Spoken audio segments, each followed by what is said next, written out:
Surat Al-Qari'ah. Bismillahirrahmanirrahim. Sa ngalan ni Allah, ang pinakamahabagin, ang pinakamawain. Al-Qari'ah. Ang huling oras. Mal-Qari'ah.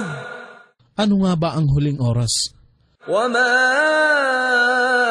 adraka mal-Qari'ah. At paano mo mapag-aalaman kung ano ang huling oras? Yawma yakunu an-nasu kal-farashil mabthuth. Ito ang araw na ang sangkatauhan ay matutulad sa mga gamo-gamo na makapal na nakakalat. Wa takunu al-jibalu kal-'ihni al-manfush. At ang kabundukan ay tila bang gusot na himaymay ng lana.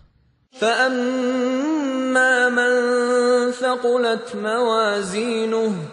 At sa kanya na ang timbang ng mabubuting gawa ay masusumpungan na mabigat. فَهُوَ فِي عِيشَةٍ رَاضِيَةٍ. Siya ay mamumuhay sa ligaya at saya sa paraiso. وَأَمَّا مَنْ خَفَّتْ مَوَازِينُهُ. Datapwat sa kanya na ang timbang ng mabubuting gawa ay masusumpungan na magaan.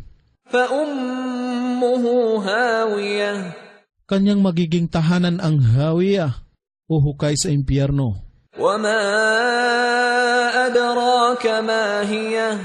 At paano mo mapag-aalaman kung ano ang kahulugan ng hawiyah? نَارٌ حَامِيَةٌ. Ito ay mainit na nag-aalim po yung ningas.